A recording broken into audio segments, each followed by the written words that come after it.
آپ اسپیشل تیاری کرتے ہیں. کچھ مہمان ایسے ہوتے ہیں جن کے آنے کے لیے انتظار ہوتا ہے, یقین نہیں آتا وہ ہمارے گھر آ رہے ہیں. بندہ گھر بھی سجاتا ہے, صفائی بھی کرتا ہے, خوشبو بھی لگاتا ہے, اچھے اچھے کھانے بناتا ہے. مہمان کی تیاری ہے نا.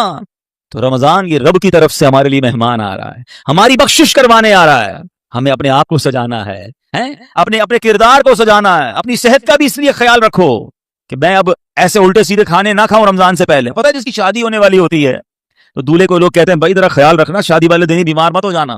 ایک ہفتہ پہلے سے احتیاط کرواتے ہیں, زیادہ سفر نہیں کرواتے, زیادہ تھکن والا کام نہیں کرواتے. تو کیا ہی اچھا ہو کہ ماہ رمضان سے پہلے ہم اپنی صحت کا خیال رکھیں, تھوڑا سا ریسٹ کریں. مجھے روزے رکھنے ہیں, مجھے انشاءاللہ تراویاں پڑھنی ہیں. اپنے کام کاج کو ماڈیفائی کریں. آپ بہت بیزی رہتے ہیں کاروبار میں, نوکری میں, تو کوشش کریں کہ کوئی ایسی ترتیب بنائے کہ میرا کچھ کام کم ہو جائے تاکہ میں روزے رکھ سکوں, میں عبادت کر سکوں. ساری زندگی پڑی ہے کام کرنے کے لیے. لیکن عجیب بات پتہ ہے کیا ہے, اس وقت دو قسم کی تیاریاں ہو رہی ہیں. ہوں گے کچھ نیک لوگ جو انشاءاللہ عبادت کی تیاریاں, تلاوت کی تیاریاں, خوب روزے تراویح اور اس کے بارے میں سوچ رہے ہوں گے. مگر کچھ لوگ وہ ہیں جو اس وقت اسٹاک جمع کر رہے ہوں گے, کاروبار کیسے چمکانا ہے, کون سی آئٹم کا ریٹ بڑھ جائے گا. وہ کاروباری لوگ پیسے کمانے کی تیاری کر رہے ہوں گے. کچھ گھر والے وہ ہوں گے جو یہ سوچ رہے ہوں گے بھائی رمضان میں پکانا کیا ہے, کھانا کیا ہے, کون سی آئٹم لینی ہے. رمضان کھانے پینے کے لیے نہیں آتا. اچھا ویسے بڑی عجیب بات ہے, ذرا سوچیں آپ کہ ماہ رمضان میں ہم روزے رکھتے ہیں, لاجیکلی تو سمجھ یہ آتا ہے کہ ہمارا وزن ٹھیک تھوڑا کم ہو جانا چاہیے, ہم تھوڑے سمارٹ ہو جائیں. مگر کئی لوگ وہ ہیں جن کا رمضان میں وزن بڑھ جاتا ہے. کیوں بھائی؟ اس لیے کہ سحری میں زیادہ کھاتے ہیں, پورا دن روزہ رکھنا ہے. رات زیادہ اس لیے کھاتے ہیں کہ پورا دن روزہ رکھا تھا, پھر 2 بار اور کھاتے ہیں کہ کل پھر روزہ رکھنا ہے. تو عام دنوں میں 2 بار کھاتے ہیں, رمضان میں 4-5 بار کھاتے ہیں. اور وہ کھاتے ہیں جو نہیں کھانا چاہیے. پورا سال جو چیز نہیں کھاتے وہ رمضان میں کھاتے ہیں, پھر موٹے ہو جاتے ہیں, طبیعت خراب ہو جاتی ہے, گلے خراب ہو جاتے ہیں. نہیں, ماہ رمضان تو کم کھانے کا مہینہ ہے, فریش ہونے کا مہینہ ہے. لیکن ہمارے یہاں تو فیسٹیول, اگر میں کہوں کسی کو کہ کسی غیر مسلم کو اگر رمضان میں دورہ کرا دیا جائے پاکستان کے مختلف شہروں کا اور کہیں بتاؤ کیا کیا آپ نے دیکھا, تو کہے گا لگتا ہے مسلمانوں کا کوئی کھانے پینے کا تہوار آ رہا ہے. کہ میں جس مٹھائی کی دکان پہ گیا وہ رش تھا, جس پکوڑے کی دکان پہ گیا وہ لائنیں لگی ہوئی تھی افطار سے پہلے, اور بورڈ لگے ہوئے تھے سحری آفر, افطار آفر. تو لگتا ہے مسلمانوں کا کوئی کھانے پینے کا سالانہ تہوار آتا ہے. کتنی عجیب بات ہے یار, جس مہینے میں پورا دن کھانے پینے سے رکنا ہے اس مہینے میں سارا دن رات کھانے پینے کی باتیں ہو رہی ہوتی ہیں. مجھے بتائیں نا, ہم دوست آپس میں ملتے ہیں کیا بات کرتے ہیں, یار سناؤ آج سحری کہاں کرنی ہے, اچھا بھائی افطار کہاں کرنا ہے, رات کدھر چلنا ہے کھانے کے لیے.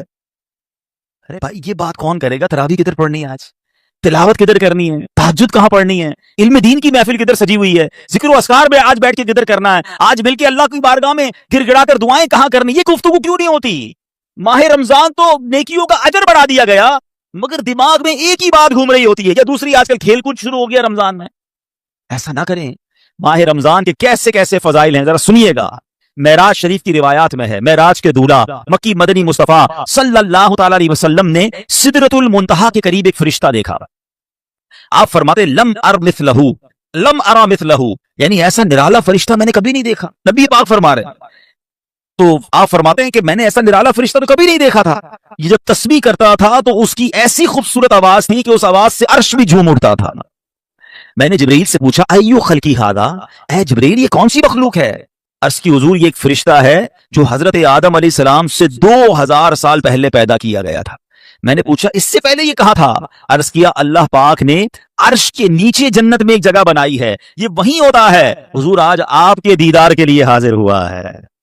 کیا شان ہے میرے آقا کی, ہر کوئی فدا ہے بن دیکھے, دیدار کا عالم کیا ہوگا. ارے فرشتہ بھی میرے آقا کے دیدار کا تمنائی ہے. جبریل امین کہتے ہیں حضور آج آپ کے دیدار کے لیے حاضر ہوا ہے. مکی مدنی سلطان صلی اللہ تعالی علیہ وسلم فرماتے ہیں کہ اب نبی پاک علیہ الصلوۃ والسلام نے اس فرشتے سے ایک بڑا کمال کا سوال کیا. ذرا سنیے گا, آپ کا ایمان تازہ ہو جائے گا. پیارے آقا علیہ الصلوۃ والسلام نے اس فرشتے کو سلام کیا تو وہ تسبیح میں مصروف تھا, اللہ پاک کی تسبیح میں مصروف تھا, اسے سلام سنائی نہ دیا. اب جبریل امین نے اسے کہا ھذا محمد صلی اللہ علیہ وسلم, یہ محبوب خدا جناب رسول اللہ صلی اللہ علیہ وسلم ہے. جب اس نے سنا تو خوشی سے اپنے 2 سبز پر پھیلائے. یہ اتنے بڑے پر تھے جنہوں نے آسمانوں اور زمین کو گھیر لیا. اب اس نے مجھے نبی پاک فرماتے ہیں مجھ سے گلے ملنے کی سعادت حاصل کی, ادب سے بوسہ بھی دیا. پھر عرض کی یا رسول اللہ صلی اللہ تعالی علیہ وسلم آپ کے لیے گڈ نیوز ہے, آپ کے لیے خوشخبری ہے کہ اللہ پاک نے آپ کی ماہ رمضان کے صدقے آپ کی امت کی بخشش فرما دی ہے.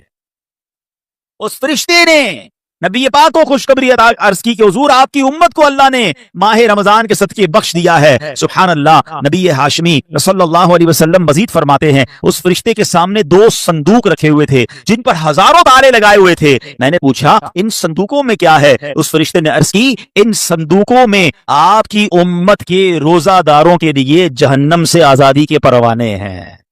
ہائے ہائے، ہماری آمد ہماری مغفرت کا انتظام پہلے ہی رب نے فرما دیا ہے۔ کاش ہم ماہ رمضان کے قدردار بن جائیں۔ اے گناہگاروں، تمہاری سمجھ لو بات بن آئی ہے، عاصیوں کی مغفرت کا لے کر آیا ہے پیام۔ جھوم جاؤ مجرموں، رمضان ماہ غفران ہے۔ بھائیوں بہنوں، کرو سب نیکیوں پر نیکیاں، پڑ گئے دوزخ پہ تالے، قید میں شیطان ہے۔ اللہ اکبر۔ تو اے میرے پیارے اسلامی بھائیوں، یہ اس قدر مبارک مہینہ ہے کہ اللہ کریم اس مہینے میں رحمتوں اور برکتوں کے دروازے کھول دیتا ہے۔ اس مہینے میں مغفرتوں کے انتظام ہو گئے ہیں۔ اللہ کرے کہ ہم ماہ رمضان کی قدر کرنے والے بن جائیں۔ رب عز و جل قرآن مجید میں اس ماہ مبارک کے بارے میں فرماتا ہے۔ ماہ رمضان کی آپ اہمیت کا اندازہ اس بات سے بھی لگائیں کہ پورے قرآن میں صرف ایک ہی مہینے کا ذکر ہے، اور وہ مہینہ کون سا ہے؟ وہ مہینہ ماہ رمضان ہے۔ اللہ قرآن میں فرماتا ہے بسم اللہ الرحمن الرحیم شہر رمضان الذی انزل فیہ